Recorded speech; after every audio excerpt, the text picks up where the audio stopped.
Hello Pisces, and welcome to your weekly reading. This is going to be for all Pisces, Sun, Moon, and Rising sign. It's a general reading for the week of March 31st. This week we have pick a card. We have 3 piles here. Pile number 1 with the butterfly, pile number 2 with the shell, and pile number 3 with tortoise. Each pile has 1 oracle card and 4 tarot cards.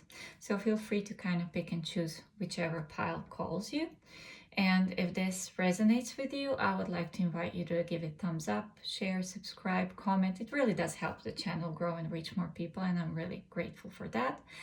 And if this does not resonate for you, then please leave it for someone else, or you can also check your other placement and have another pick a card. That's pretty much it, and now it's time to choose. We are starting soon with a pile number 1. Pile 1, welcome to your reading. This is little butterfly here. You get Journey by Moonlight, Believe in Magic. You have 5 of Wands, 6 of Pentacles, Strength, and 5 of Swords. This definitely requires from you to have faith. I think also what I heard, one of the first things that I've heard is to stay true to yourself, especially with 6 of Pentacles and the Strength. Just know that whatever you put out there in the universe is coming back to you. Regardless of this 5 of Wands and 5 of Swords, we have what I have with the Wands and Swords in this sense is outside influence and then inside influence, meaning our own mental conflict here with the 5 of Swords, and also the environment at this time is not helping. But Journey by Moonlight, it almost seems that you have to trust that you are guided in the right direction, because there are going to be challenges for sure. With 5 of Wands, it's definitely outside challenges that are going to kind of try to take away from you or make sure that they get a reaction out of you. This is competition, this is conflict, this is obstacles. But I feel somehow this is, what's the expression, small potatoes that you don't have to worry about. I'm more worried about 5 of Swords, because this is our own mental conflict that we are potentially allowing to interfere with whatever we're trying to achieve, wherever we're trying to get to. With the Strength, I would say that you have to recognize when things are getting out of hand, when you are letting yourself be fed with some negative information, maybe even exaggerating things that that are not. Just let the worry kind of overwhelm you or play a big part in your decision makings, in where you are putting your energy and effort in. The 6 of Pentacles is a balance, it's equality, it's equal give and take. It's what we give out, it comes back to us. So this is kind of a warning that to really be mindful of what you are surrounding yourself with, what's your environment, and what you allow yourself to expand in your own thoughts. Believing in magic, it's really when we get to the really core of ourselves and listen to our inner guidance and voice. This Journey by Moonlight, it's you are led somewhere for a reason, and that's what you should be focusing on. Every bit of negativity, conflict, and this kind of things that don't help your situation should be avoided really strongly at this time for you. That's what I have for pile number 1. We are moving on to pile number 2. Pile number 2, welcome. You have chosen this shell. For you, we have By the Book. You get 8 of Swords, the Star, King of Pentacles, and Page of Swords. I like when King of Pentacles and the By the Book card come together. This is someone who has been and is doing things always according to, like, by the book, by following some certain rules that has always been followed. It could be sometimes looked at as quite rigid energy, but I feel that there is wiggle room here with the star. Eight of Swords, Page of Swords. This is when, what thoughts do we have?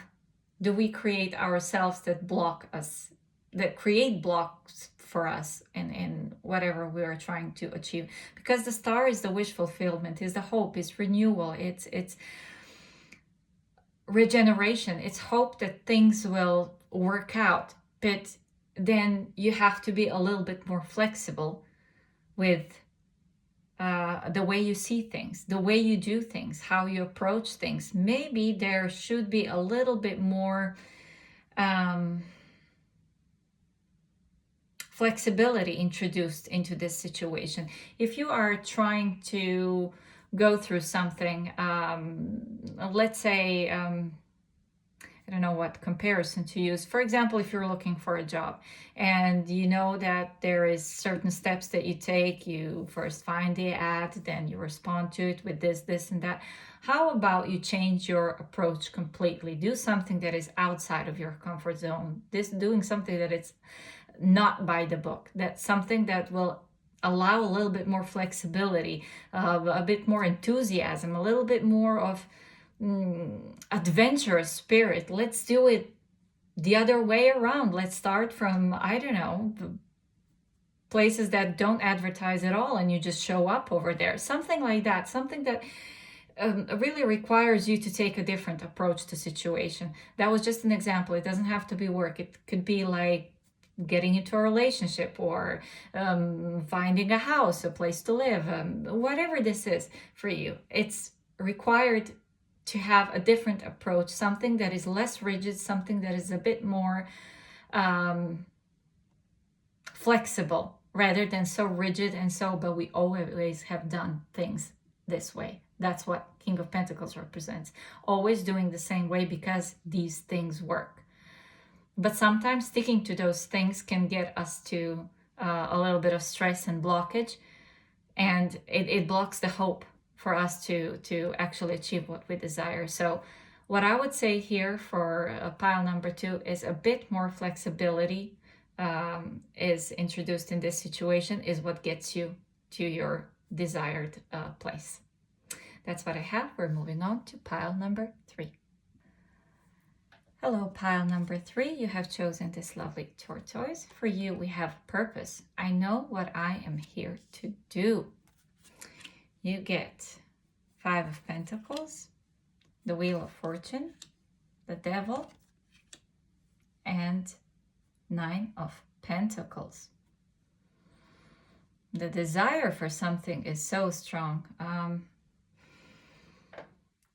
I feel that there has been some negative experiences previously in whatever area of life this applies to. The things are changing. So when we get this taste of success, of things finally moving forward, we have to be really careful that with the Devil, we don't fall into a trap of acquiring more and more and more, and when it's never enough. With 9 of Pentacles, you have to know that you are already possessing everything that you can possibly need at this time.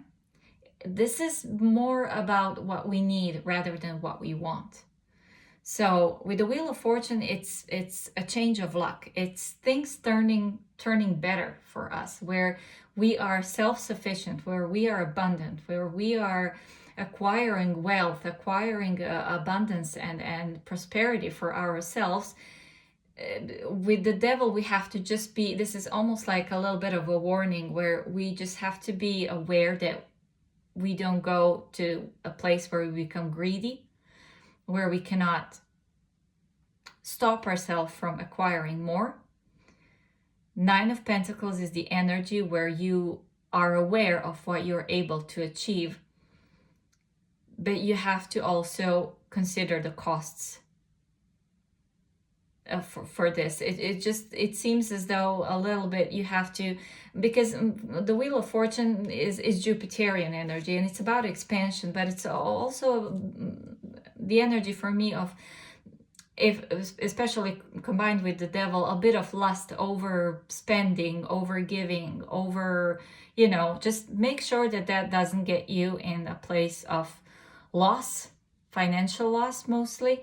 It's just finding your purpose and knowing what you're here to do, and keeping that in mind throughout this week. It will get you to a place where you can acquire wealth and know how to keep it, rather than possibly overspending, overdoing things. It requires an energy of just knowing when to stop, basically, yourself, and doing smart and well thought investments, rather than doing it too much and losing it at all. That's what I have for everyone, and I would like to thank you, and I hope to see you on the next one. Bye.